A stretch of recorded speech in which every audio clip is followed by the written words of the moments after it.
Entonces, bueno, clase 6, hormonas tiroideas, entonces. Vamos a arrancar. Bueno, este esquema importante con lo que venimos trabajando. Hoy vamos a trabajar con el eje que se llama hipotálamo hipófiso tiroideo, porque involucra al hipotálamo, que produce el factor liberador o la hormona liberadora de tirotrofina o TRH, que ya estudiamos.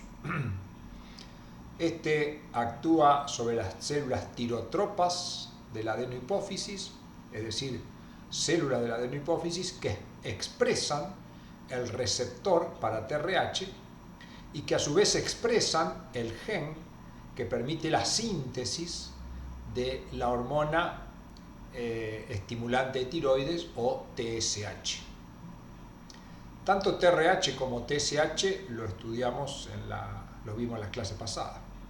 Este TSH actúa sobre la glándula tiroide y la glándula tiroide en respuesta genera dos hormonas, T3 y T4, que actúan sobre los tejidos blancos modificando alguna variable. Ya vamos a ver cuáles son las variables. Como siempre, todo tiene mecanismos de retroalimentación. Estas hormonas tiroideas tienen receptores en la tiroide, en la hipófisis y fundamentalmente en el hipotálamo. Cuando las hormonas tiroides aumentan mucho, inhiben la producción de TRH y por lo tanto disminuye TSH y se autorregula disminuyendo T3 y T4. Y estas variables que se modifican también tienen efectos retroalimentadores sobre partes del eje. Por lo tanto, de esa manera estos ejes no se escapan nunca. Si hay mucho T3 y T4 se autopone freno. Entonces, bueno, como dijimos, esta hormona liberadora ya la estudiamos y esta hormona trófica de la tiroides también la estudiamos. Y este esquema también lo vimos.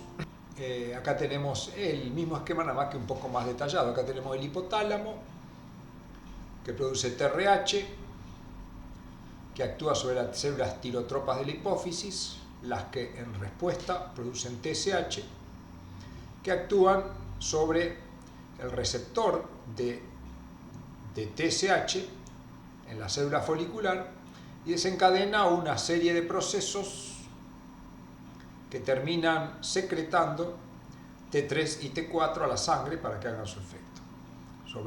Con este mismo esquema vamos a volver más adelante.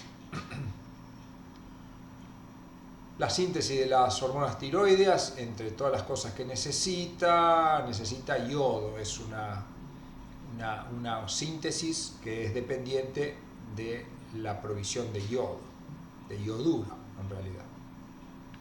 Bueno, muy bien. Vamos a ver primero un poco de estructuras químicas.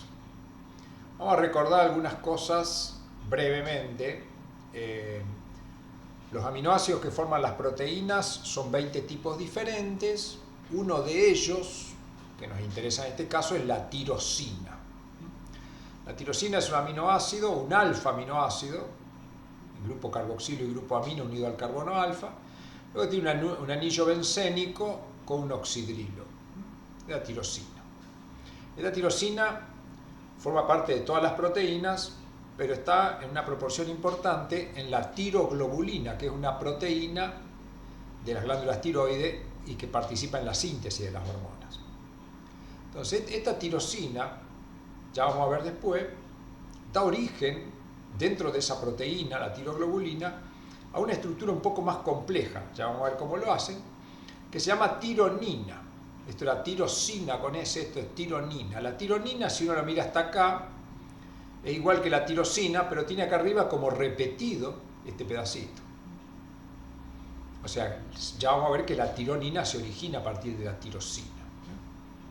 Y esta es la base estructural de las hormonas tiroideas.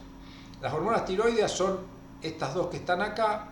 Yendo al nombre fácil, una se llama T4, la otra se llama T3. El nombre completo es 3,5,5' tetraiodotironina. ¿Por qué ese nombre es fácil? Si uno mira toda esta estructura, esta es la tironina.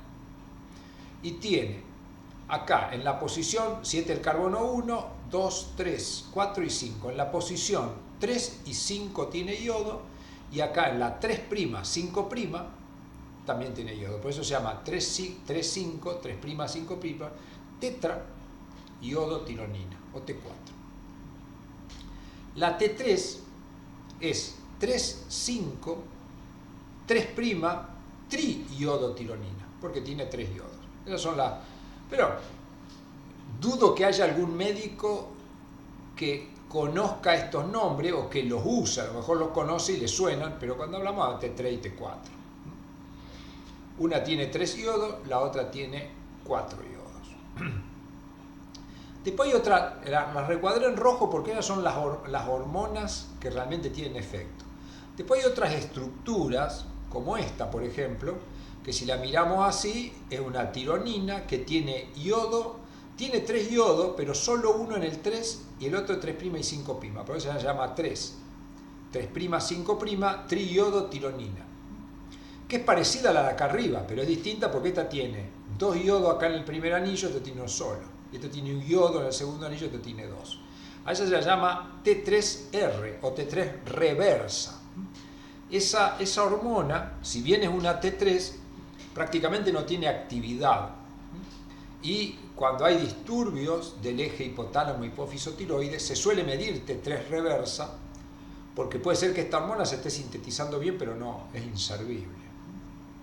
Y después hay alguna otra estructura. Si nos fijamos, esta que está acá es una tironina, tiene yodo en el 3 en el 5, en el 3' en el 5', tiene sulfato, por eso se llama sulfato de 3,5, 3', 5', tetraiodotironina, o T4 sulfato. Ya vamos a ver cuándo se sintetiza esto. Entonces, esto es una breve introducción, no hay que estudiarse la estructura, pero sí tratar de razonarlas. Son, como dijimos, las hormonas tiroides son aminoácidos modificados, con un cierto grado de liposolubilidad, especialmente dado por estos dos anillos que tienen bastante carbono e hidrógeno. Por lo tanto, eso exige que estas hormonas tengan proteínas transportadoras, porque son bastante insolubles. Muy bien. Bueno, conocido esto, entonces las hormonas que nos interesan son T3 y T4. La tironina es una estructura, la tirosina es un aminoácido, y lo vamos a ir viendo. Muy bien. Acá vemos cómo se produce la síntesis. Supónganse que esto es una parte de la cadena de una proteína que se conoce como tiroglobulina, que participa en la síntesis. Vamos a encontrar que en algunos sitios de esa proteína tenemos esto que serían tirosinas.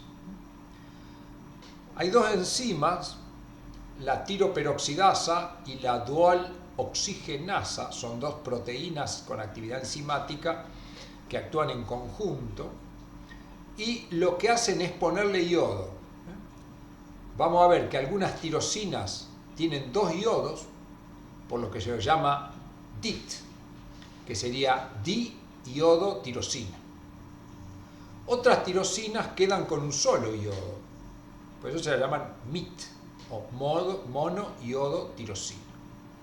Y después la misma enzima lo que hace es corta algunas cadenas de estas y las traslada acá arriba generando esta estructura.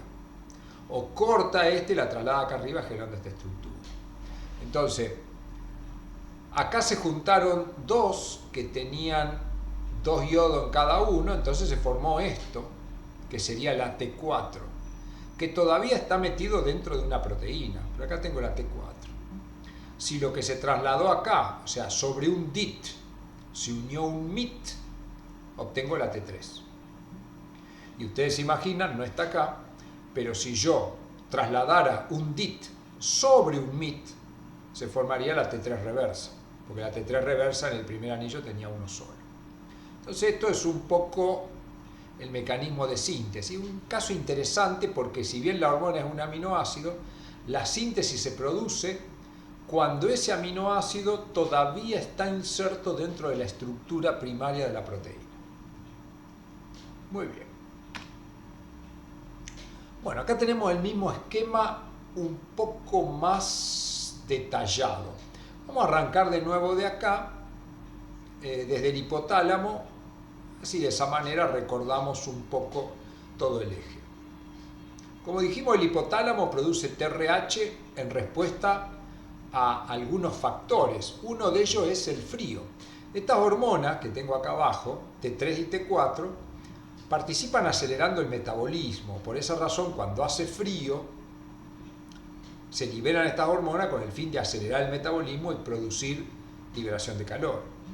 Entonces, bueno, el frío es uno de los factores. Libera TRH, esto era un péptido, si no recuerdo mal era un tripéptido, se une a los receptores de las células tirotropa, esta expresan el gen de TSH, se sintetiza TSH y es secretado. Esta es una proteína que recordarán tenía dos cadenas, una alfa y una beta. La alfa era igual a la LH, a la FSH y a la gonadotrofina coriónica humana. Entonces, TSH se va a unir al receptor. Estos receptores están asociados, hay algunos asociados a GS, otros asociados a GQ.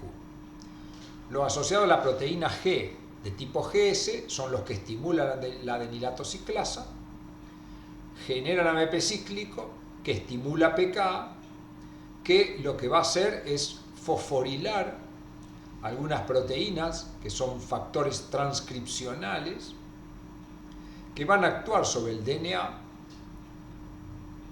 estimulando la síntesis de esta proteína que les hablé hoy, sobre la que se sintetiza la hormona, que se llama tiroglobulina. La tiroglobulina se sintetiza, como toda proteína, como un monómero, pero para su función necesita dimerizarse, es decir, adquirir estructura cuaternaria. Y luego es secretada hacia el interior de los folículos. Si recuerdan, no tendría que haber puesto una foto de la histología de las tiroides, pero las tiroides son como especie de pelotas, donde la cáscara de la pelota son las células foliculares, y en el interior hay una estructura coloidal, que se conoce justamente como coloide, donde es depositada esta tiroglobulina. Y esta tiroglobulina luego, por la acción de la tiroperoxidasa y por acción de la dual oxigenasa, que es una enzima que utiliza NADPH, utiliza oxígeno y genera peróxido de hidrógeno. Y con ese peróxido de hidrógeno toma al ioduro y lo incorpora formando MIT, DIT, T3 y T4, que son las estructuras que vimos recién. Es decir, que ante la activación de este eje, en el coloide se va a sintetizar una proteína que va a tener en su interior tirosinas con un iodo, tirosinas con dos iodos y también las hormonas T3 y T4. Esa proteína es transportada luego hacia la célula. Hay un transportador, se conoce como megalín, un transportador que es capaz de llevar la proteína. Y acá en los lisosomas hay una enzima que es la iodotirosinasa, que lo que hace es cortar a la enzima y sacarle iodo y liberar T3 y T4. Es decir, los iodos de MIT y DIT los saca, los vuelve al coloide, pero T3 y T4 son secretadas. Como les dije, estas hormonas son liposolubles, por lo tanto tienen proteínas transportadoras. Hay dos proteínas conocidas, una es la globulina ligadora de tiroxina, por eso la sigla, Thyroxine Binding Globulin, y la otra se conoce como transtirretina. Son dos proteínas que transportan. Y bueno, estas hormonas lo que hacen, retroalimentación negativa sobre el hipotálamo. Si ante el estímulo se produjera mucho T3 y T4, ella misma pone freno. Una cosa importante acá es la disponibilidad de yodo. Yodo es un micronutriente que, como todos los micronutrientes, es esencial y debe ser aportado con los alimentos. Y ya vamos a ver, la cantidad es relativamente baja, pero bueno, la carencia de yodo va a llevar a que no se pueda sintetizar T3 y T4, por lo tanto T3 y T4 van a estar bajas, no va a haber retroalimentación, por lo tanto TRH y TSH van a estar aumentados, y la glándula se va a seguir estimulando, pero sin capacidad de síntesis. Entonces, no solo se va a estimular la síntesis de tiroglobulina, sino que se va a empezar a estimular la división celular para generar más células, dado que no tengo hormona, y eso produce muchas veces la hipertrofia de la glándula, generando una situación que se conoce con el nombre de bocio. Es una patología asociada al crecimiento, la hipertrofia o hiperplasia de la glándula. Es benigno, pero digamos, es un caso, habitualmente ocurre hipotiroidismo, es decir, baja cantidad de hormona con glándula aumentada. Por lo tanto, bueno, el yodo ya le vamos a dedicar un tiempito, tiene que venir de los alimentos, del agua, de algún lado. Ese yodo ingresa a la célula folicular desde la sangre, cotransportado con sodio, y utiliza un transportador que se llama NIS, que son las siglas de sodio iodo symporter. Cotransportador o cotransporte o symporte es sinónimo. El sodio, por supuesto, es sacado por la ATPasa para mantener el gradiente. El ioduro viaja hasta la membrana apical, hacia donde secreta, y ahí hay un contratransportador cloruro iodo que lo lleva al interior. Y luego esta enzima dual oxigenasa es la que se encarga de utilizarlo. Acá, ya para ir entrando un poco en la farmacología, es común, un cuadro común es el hipertiroidismo, es decir, que haya muchas hormonas tiroides circulando, y si hay muchas hormonas tiroides circulando, voy a tener más efecto que lo que deseo. Entonces, bueno, esas situaciones de muchas hormonas tiroides se trata con drogas que se conocen como antitiroides. Son toda una familia, una derivada, ya lo vamos a ver después, del tiamazol. Se llaman tiamazol, carbimazol, metimazol. Fíjense, siempre esto en la farmacología es común. Cambia la primera parte del nombre, pero se mantiene la última. Todo lo que termine en mazol es una droga antitiroide. Y después hay otras que son derivadas de la tiourea, como el tiouracilo, metiltiuracilo, propiltiouracilo. Tiuracilo, metilpropil. Los que terminan en uracilo en general o tiouracilo son dos familias que hacen exactamente lo mismo. ¿Qué hacen?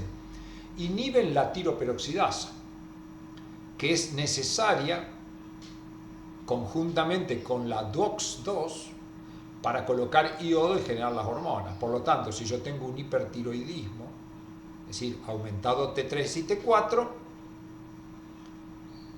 al inhibir tiroperoxidasa voy a tener menos T3 y T4. Así funciona. Ya lo vamos a volver a ver.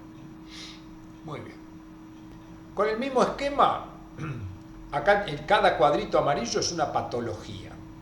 Siempre de este curso una cosa que quiero que les quede claro, además de todas las cosas, es que toda vez que aparezca una proteína en un proceso, esa proteína viene de un gen, y ese gen puede ser blanco de una mutación, que lo haga más activo o que lo haga inactivo.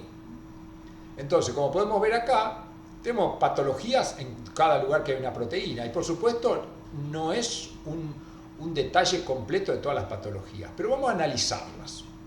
Vamos a empezar por acá. Hay una que se conoce como hipotiroidismo central. ¿Por qué hipotiroidismo central? Bueno, siempre que hablamos de hipotiroidismo estamos haciendo referencia a que T3 y T4 no cumplen su efecto, ya sea porque hay poca hormona o porque no lo pueden hacer. El hipotiroidismo central, ¿por qué se caracteriza? Y se caracteriza porque las células del hipotálamo son incapaces de producir TRH. Por eso se llama hipotiroidismo central. Hay poca hormona porque está fallando el sistema nervioso. Si hay bajo nivel de TRH, en la hipófisis va a haber poca estimulación y voy a tener poco TSH. Y si tengo poco TSH, no se puede estimular el receptor ni activar toda esta cascada que lleva a la iodación de la tiroglobulina y la formación de T3 y T4. O sea que en el hipotiroidismo central yo voy a tener bajo TRH, bajo TSH y baja la hormona. Acá hay una cosa interesante, al estar baja la hormona no va a existir esta inhibición, o sea que el hipotálamo va a estar estimulado, pero como la falla está en el hipotálamo no puede producir. Entonces tengo las tres cosas bajas. ¿Cómo hacemos este tratamiento? Y esa es otra cosa que quiero que quede claro. Siempre que yo voy a aplicar un tratamiento, lo voy a aplicar con un fármaco que actúe del punto de inhibición en adelante. O sea, yo este tratamiento lo podría, esta deficiencia la podría resolver administrando TRH, porque de esa manera todo el resto está funcionando, administrando TSH o de la forma que se hace, administrando T3 y T4, que es lo más fácil. Muy bien. Vamos a ir ahora a algunas que ya charlamos los otros días. Otras deficiencias están centradas en el receptor. Ya esta la discutimos, pero vamos a discutir una acá, por ejemplo, el hipotiroidismo congénito sin bocio. Es decir, el nombre que me está indicando que es una situación en la que tengo baja la acción de T3 y T4, que es congénito, o sea que se debe a la deficiencia de algún gen recibido en el momento de la fecundación, y es sin bocio, quiere decir que la glándula no se estimula. ¿Qué ocurre? Este receptor es inactivo, el gen sintetiza un receptor inactivo. Entonces, el hipotálamo produce TRH, la hipófisis produce TSH, cuando llega acá no puede hacer nada porque el receptor no responde, por lo tanto toda esta cascada posterior no se activa. No sintetizo T3 y T4 y en la sangre voy a tener T3 y T4 baja. Como T3 y T4 están bajas, esta inhibición del hipotálamo desaparece y el hipotálamo se activa, por lo tanto va a producir más TRH, va a producir más TSH, pero cuando vengan a golpear acá, lo mismo que nada. Entonces esta patología, ¿cómo va a cursar? Con bajos niveles de T3 y T4, pero con altos niveles de TRH y TSH. ¿Cómo la trato? El problema está acá. Deduzcamos un poco por el absurdo, como se dice. Si yo intentara un tratamiento administrando TSH, gastaría dinero nomás. ¿Por qué? Porque yo al administrar TSH, elevaría los niveles de TSH y cuando llegue acá, el receptor no responde. Entonces no sirve para nada. Yo tendría que agregar algo que esté posterior. Siempre la farmacología sobre etapas que están en el interior de la célula es más complicado. Por lo tanto, si yo tengo un hipotiroidismo con bajos niveles de T3 y T4, lo más fácil va a ser administrar T4, que es barata, de fácil administración, porque se da por vía oral, entonces no tenemos nada que administrar. Y es sin bocio, o sea, sin hipertrofia. ¿Por qué? Porque el receptor es refractario, como para la célula tiroide es como si TSH no existiera. Entonces, al no existir TSH, al no existir la acción del receptor, esta célula no responde, no se divide ni sintetiza nada, por eso es hipotiroidismo congénito sin bocio. Acá, por ejemplo, acá tenemos otros, hipotiroidismo congénito también sin bocio, cuando tenemos un déficit, por ejemplo, de este factor transcripcional. ¿Por qué sin bocio? Uno dice, bueno, acá llega TSH, actúa sobre esto, se descarga y acá se frena, no puede estimular el DNA para que sintetice tiroglobulina. Y probablemente las señales para que se establezca la división celular y haya hiperplasia están posteriores a este. Entonces, si esto está fallado, tampoco voy a tener bocio. Eso es un poco la forma de interpretarlo. En este caso exactamente igual. Si yo tengo cualquier patología asociada a estos factores transcripcionales, administro T3 y T4. Hay varias patologías que se conocen como dishormogénesis y llevan números. Por ejemplo, la tipo 3 es cuando hay un déficit del gen de tiroglobulina, la tipo 2A cuando hay de tiroperoxidasa, la tipo 6 cuando hay dual oxigenasa, la 5 cuando hay la DUAX2, que es un precursor de esta, la tipo 4 de esta acá y la 1 del transportador. Acá, por ejemplo, vamos a analizar esta situación. La dishormogénesis tiroidea tipo 1, que es un déficit de este transportador. Lo único que no anda es esto, por lo tanto, no va a entrar iodo y la falla va a estar en realidad en este punto. Quiere decir que toda la célula responde normalmente. Por lo tanto, si yo tengo pocas hormonas tiroideas, se libera el hipotálamo, produce TRH, produce TSH, la célula se estimula para producir tiroglobulina, pero no hay yodo, por lo tanto tengo bajos niveles de T3 y T4. Por lo tanto el hipotálamo sigue activado, produce más TRH, más TSH y se sigue golpeando al receptor para que actúe, intentando sintetizar tiroglobulina, pero no lo logramos, y ahí sí se van a activar los mecanismos de división celular, y entonces en ese caso vamos a tener que va a empezar a existir una hiperplasia de las células del foliculares con una hipertrofia o hiperplasia de la glándula tiroides, ¿no es cierto? Entonces ahí sí vamos a tener un hipotiroidismo asociado al receptor, al transportador de yodo, que va a cursar con bocio, que es lo mismo que ocurre si yo tuviera un déficit de yodo. Si yo tengo todo en perfectas condiciones, pero mi alimentación no llega a los niveles requeridos de ioduro, no voy a poder sintetizar T3 y T4, va a haber un estímulo a TRH, TSH y las glándulas tiroides, no voy a tener respuesta hormonal y esto va a llevar a una hiperplasia. Entonces, el más fácil de entender es el del receptor y el del yodo. Los otros, esto habría que analizar dónde está justo, que no lo tengo acá en el esquema ni tampoco lo sé en este momento, a partir de qué proteína se estimula el ciclo celular. Sería cuestión de investigar esto un poco más en profundidad. Bueno, muy bien. Acá tenemos, por ejemplo, otra enfermedad, la deficiencia de thyroxine binding globulin. Si yo tengo una deficiencia de esta proteína, me va a quedar solo la otra para unir T3 y T4, y entonces la cantidad de T3 y T4 que me va a quedar libre va a ser más grande, y entonces esta inhibición va a ser más importante. Entonces, yo voy a tener, cuando tengo deficiencia de las proteínas, voy a tener un efecto inhibitorio sobre el hipotálamo más importante. Recuerden que siempre la fracción activa de la hormona es aquella que no está ligada a las proteínas. Entonces, si me baja la proteína transportadora, me queda siempre más hormona libre que puede actuar sobre los receptores. Muy bien. Vamos a trabajar un poquito sobre los receptor de hormonas tiroides. Son receptores de tipo intracelular. Esto nosotros ya lo vimos, pero lo vamos a revisar. Los receptores, yo lo dibujé acá, tiene básicamente 4 sitios. Acá los puse en cualquier lado. Tiene un sitio de unión a la hormona, que para nosotros es de color negro, un sitio de unión a la proteína del shock térmico, que lo puse en rojo, un sitio de unión a ADN, no son un solo sitio, pero digamos, vamos a hacerla simplificar, que haya un sitio, y un sitio de unión a un receptor de retinoide que se llama RXR.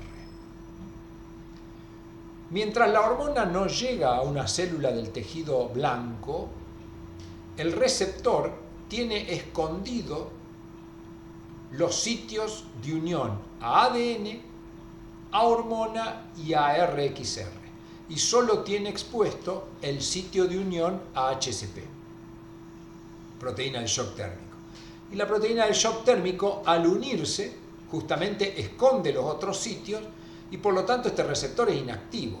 No puede unirse al receptor de retinoide, no puede unirse a la hormona, ni puede unirse al ADN. Cuando llega la hormona, esa hormona se va a unir al receptor, al sitio de unión a la hormona, y va a esconder ahora el sitio de unión a HCP. Por eso se libera HCP y este receptor queda activo. Al unirse a la hormona, va a exponer el sitio de unión a RXR, con lo cual se va a poder unir a RXR. Y al unirse a RXR, expone el sitio de unión a ADN, con lo cual se va a unir al gen a los elementos de respuesta a hormonas tiroides. Entonces, esos son los mecanismos. Casi todos los receptores intracelulares funcionan de esta manera. Están en ausencia de la hormona inactivados por estar unidos a proteínas del shock térmico. Cuando llega la hormona se dimerizan, en general son heterodímeros, el receptor de la hormona tiroidea y el receptor de retinoide, y de esta manera se unen al ADN activando algunos genes e inhibiendo otros. Este receptor yo lo dibujé como si estuviera en el citoplasma. Estos receptores pueden estar inclusive pegados al ADN, pero junto al ADN, en el mismo sitio, en el núcleo. Por eso cuando uno lo busca figuran como receptores nucleares. Pero mientras estén unidos a HCP, nada pueden hacer sobre los elementos de respuesta del ADN, porque cuando está unido a HCP, el sitio de unión a ADN, que es este sitio amarillo, no está presente. Esos sitios de unión son sitios de unión que se unen a zinc, porque los factores transcripcionales que actúan en los promotores de los genes normalmente tienen unos motivos proteicos que se llaman dedos de zinc, que permiten identificar sitio y unirse a los receptores. Este es el mecanismo por el que van a actuar. Muy bien. Vamos a dar algunas palabras sobre el yodo, que ya estuvimos hablando recién.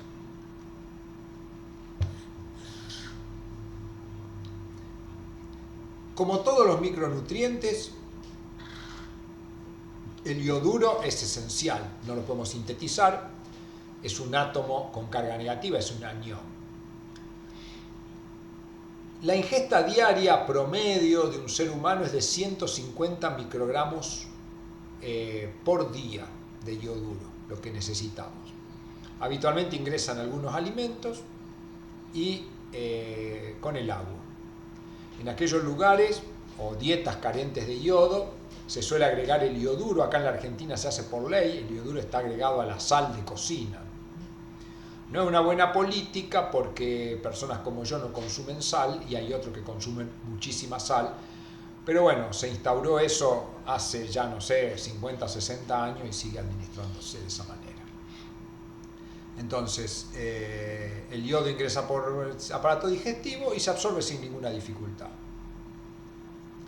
Una vez que pasa a sangre, se puede unir a proteínas de manera reversible y lo que está libre puede filtrar por orina y perderse por riñón. Y lo que llega a la glándula tiroide ingresa a la tiroide utilizando ese transportador que hablamos hoy, el sodio-iodo sin porte. Es un cotransporte con sodio, entra al interior y luego es transportado con un contratransportador de cloruro hasta el coloide, donde ahí se junta con la tiroglobulina, con la enzima que vimos hoy, tiroperoxidasa y dual oxigenasa, y forma T3 y T4 que vuelven a la célula y son secretadas a la sangre. Este esquema es importante. Tanto T3 como T4 se unen a la thyroxine binding globulin. Además vimos que había otra, la transtirretina, pero esta es la más importante. Es muy importante tener en cuenta que la unión de T4 es más fuerte que la unión de T3. Por lo tanto, la concentración de T3 libre va a ser más grande que la de T4. O sea, si T4 tiene mucha afinidad por la proteína y T3 tiene menos afinidad, la concentración de T3 va a ser más grande y por lo tanto va a ingresar más a las células blanco y se va a unir al receptor. Por eso se dice que la T3 es mucho más activa que la T4. En realidad es más activa porque por esta consecuencia de unión a la proteína y de cantidad de hormona libre. Muy bien.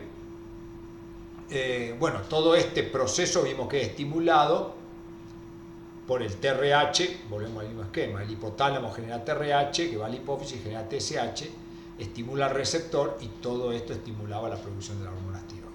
O sea que este es un esquema similar al anterior, simplificado algunas cosas, pero puesto en perspectiva del yodo.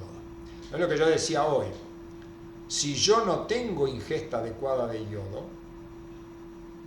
acá no va a haber yodo, no se va a formar T3 y T4, por lo tanto voy a tener poca T3 y T4, esta inhibición sobre el hipotálamo no va a existir, por lo tanto va a aumentar TRH, TSH, se va a estimular la glándula inútilmente porque al no haber yodo no hay T3 y T4 y esa estimulación va a terminar produciendo hiperplasia a la glándula y bocio.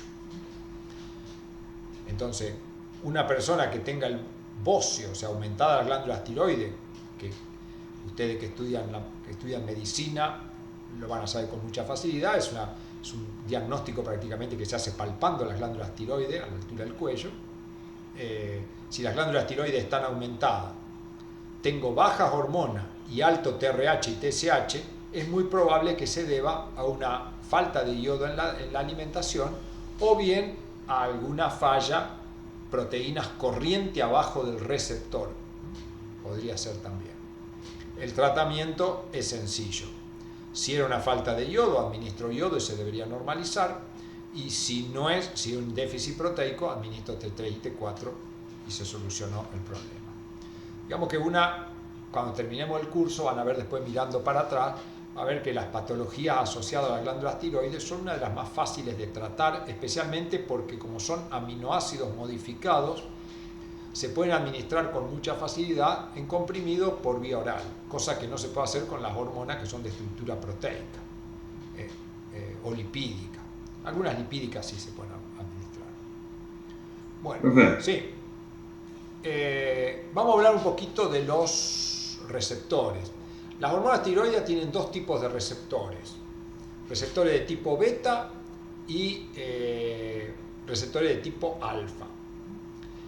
Los receptores de tipo beta es una proteína, como vimos ya, de tipo intracelular, que se unía a la proteína del shock térmico, al receptor de retinoide o al ADN, y puede unir a la hormona en más de un sitio.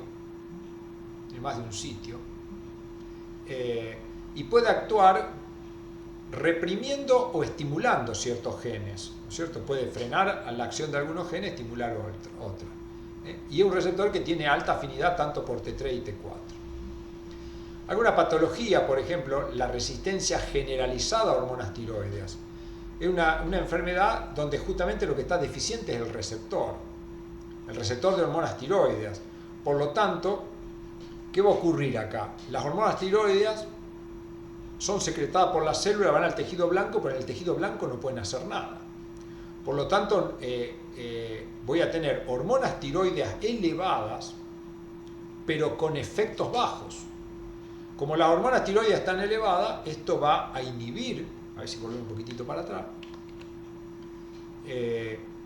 las hormonas tiroides están elevadas, pero lo que está fallando es, acá vamos a, esperen un cachito, lo que yo tengo fallado son los receptores. Entonces las hormonas tiroides se secretan, inhiben el hipotálamo, por lo tanto yo TRH lo voy a tener bajo, TSH va a estar bajo porque no hay estímulo de TRH, la célula va a estar activa, por lo tanto en cierta medida al haber menos TSH eso va a hacer que T3 y T4 bajen, o queden normales, pero las células tiroides, las células blancas no responden, por lo tanto las variables que debían modificarse no se modifican.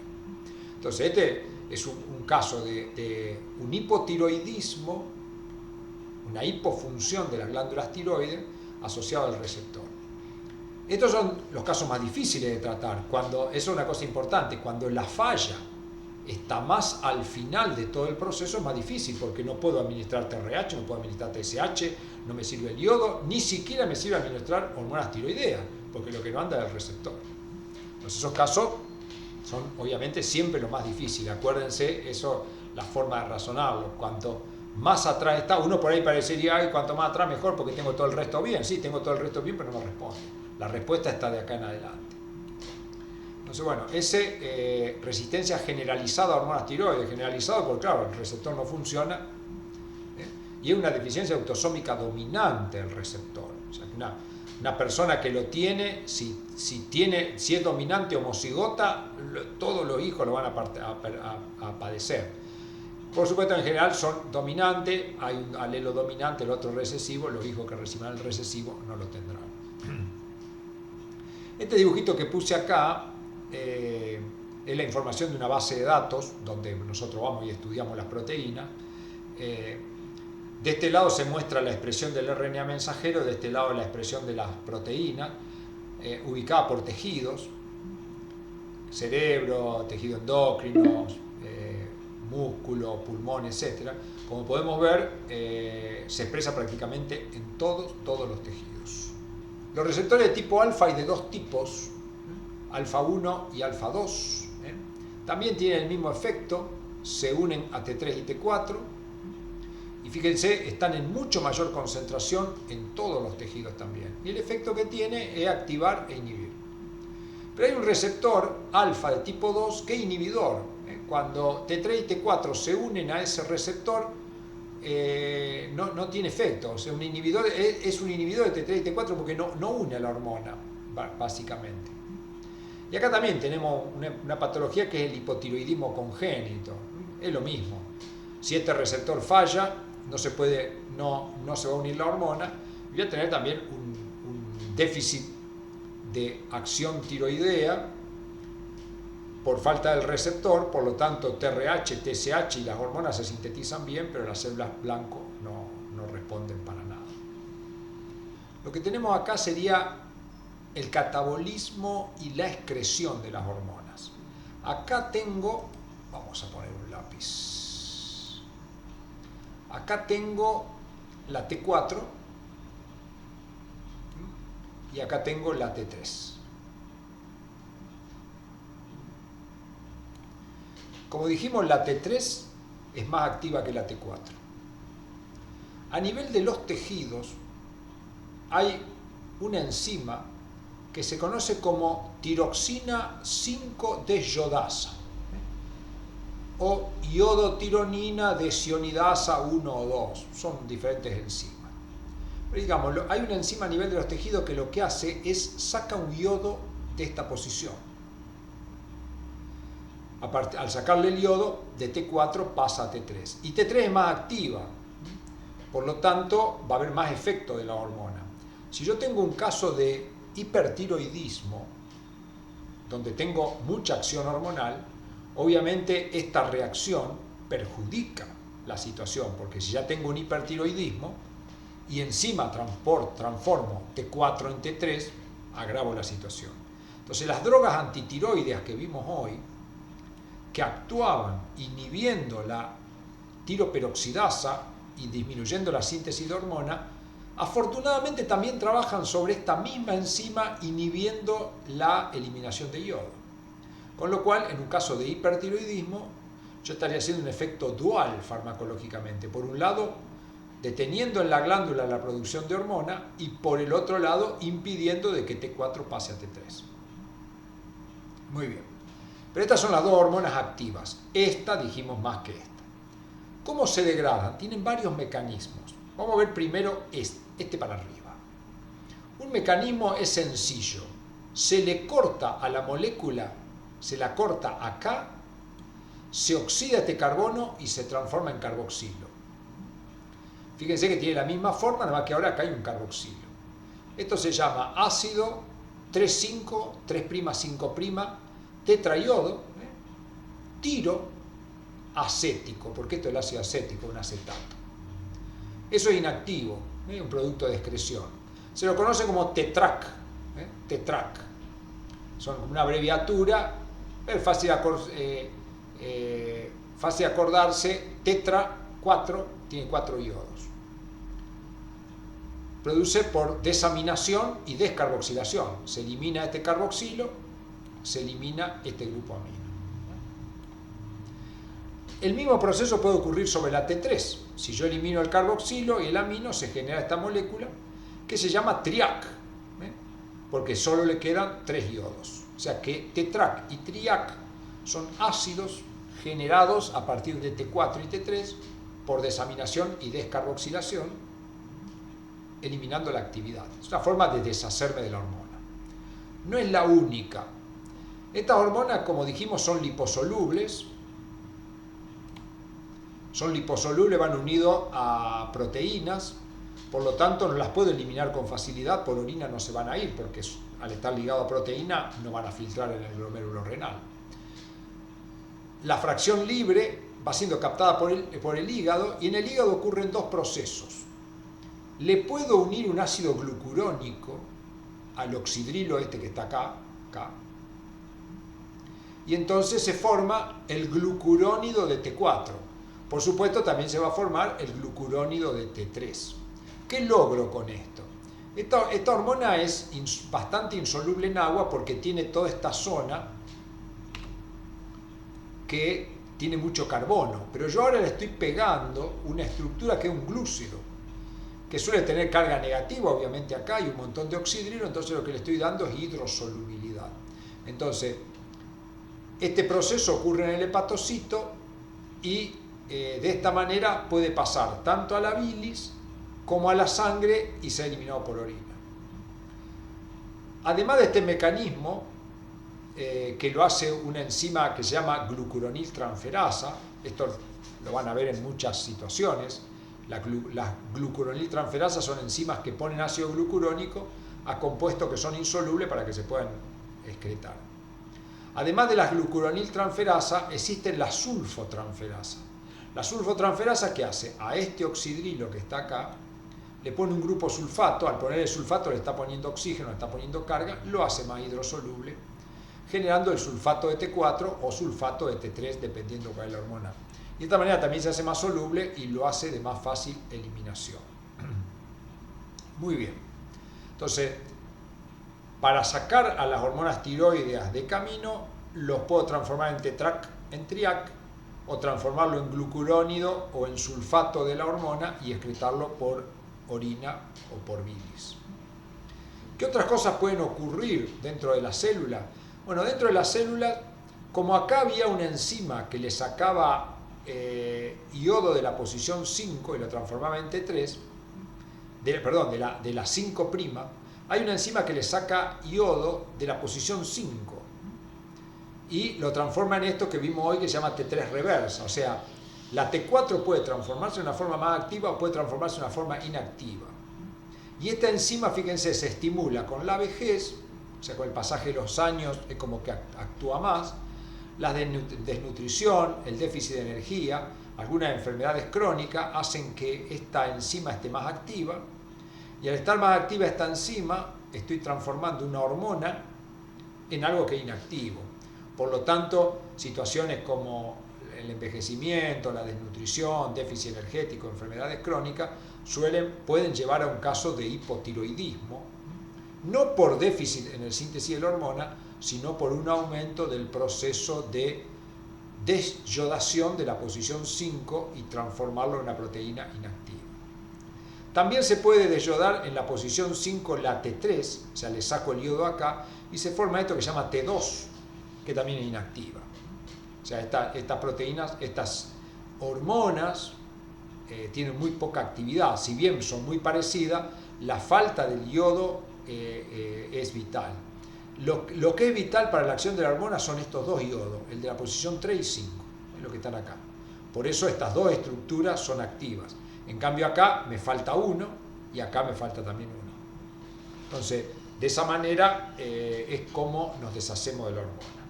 Muy bien. Vamos a nombrar brevemente un poco los efectos fisiológicos. Las hormonas tiroideas son claves para el crecimiento. ¿Por qué? En condiciones fisiológicas estimulan la síntesis proteica, clave para el crecimiento. Estimulan la actividad de las bombas que funcionan en las células. El transporte de glucosa, que es clave. Si tiene que haber síntesis proteica, necesito energía. Está estimulado el transporte de glucosa. Estimula el consumo de glucosa, lípido y aminoácido y aumenta el consumo de oxígeno. Es decir, está aumentando el metabolismo de manera que también termino consumiendo más oxígeno por la carga respiratoria y voy a terminar formando más ATP. También estimula la síntesis del colesterol y aumentan la acción de óxido reductasas o de enzima, por ejemplo, de la cadena respiratoria. Por eso aumenta el metabolismo basal. Es decir, nosotros gastamos una cierta cantidad de energía para mantener las funciones mínimas. Las hormonas tiroides aumentan este metabolismo basal. Por eso, en general, en caso de hipertiroidismo, bueno, lo vamos a ver después porque viene acá abajo. Esos serían los efectos, digamos, sintetizando los efectos fisiológicos de la hormona tiroides, aumentan la síntesis proteica y aumentan la producción de energía a partir de las diferentes vías metabólicas. Farmacológicamente, o sea, si yo la administro en dosis farmacológicas, esto estamos hablando de dosis fisiológicas producidas por la glándula, en dosis farmacológicas pueden producir proteólisis, es decir, el efecto contrario. Uno dice, ¿por qué? Bueno, porque las hormonas en dosis fisiológica estimulan el catabolismo. Si yo pongo más cantidad, puedo llevar inclusive a proteólisis. Por supuesto, también va a haber una degradación de lípidos y proteína, y puede haber un desacople de la fosforilación oxidativa, aumentando mucho más el metabolismo basal, porque aumenta lo que se llaman los ciclos fútiles o ciclos inútiles, procesos metabólicos que terminan no guardando ATP y terminan liberando calor.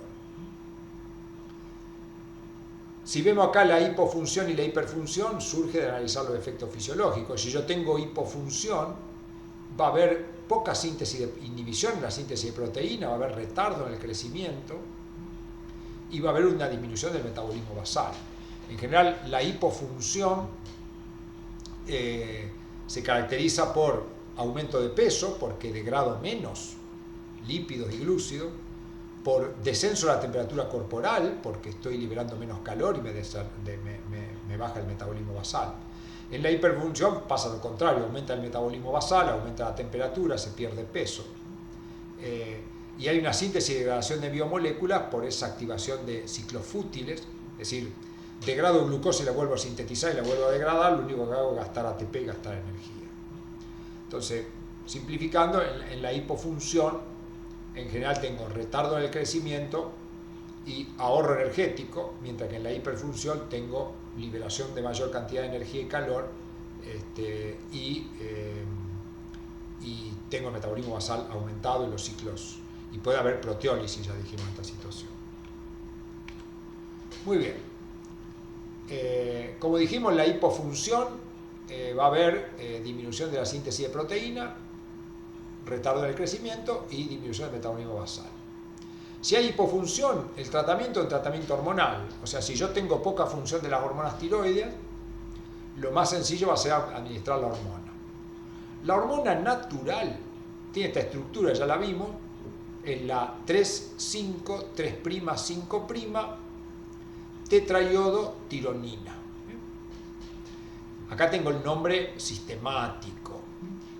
Esta hormona, este carbono es un carbono de tipo asimétrico, por lo tanto esta hormona existe en dos formas, como sabemos cuando estudiamos aminoácidos, forma L y forma D. En la química un poco más avanzada no se llaman L y D, se llaman R y S. No lo vamos a tratar acá, eso es otra forma de nombrar a los isómeros ópticos de una manera no ambigua, es la forma correcta.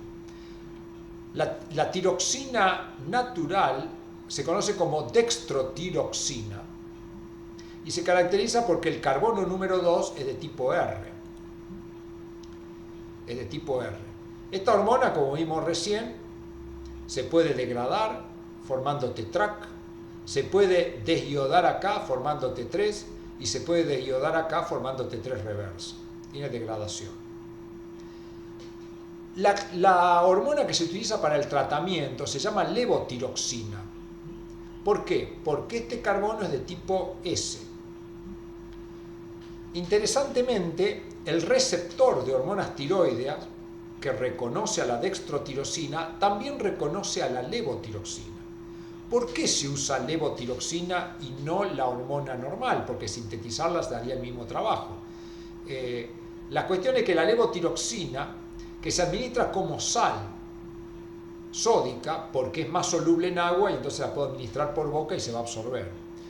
La levotiroxina tiene la ventaja que los procesos de degradación son más lentos que con la dextrotiroxina. Por lo tanto, cuando yo administro esta hormona, el efecto es más sostenido. Si no, por ahí tendría que tomar varios comprimidos por día y al usar levotiroxina esa frecuencia la puedo espaciar. Entonces esto es una cosa interesante de cómo la farmacología puede diseñar drogas y elegir drogas más adecuadas conociendo lo que es la estructura química, ¿no? Y lo que es la fisiología y el metabolismo de las hormonas. Muy bien.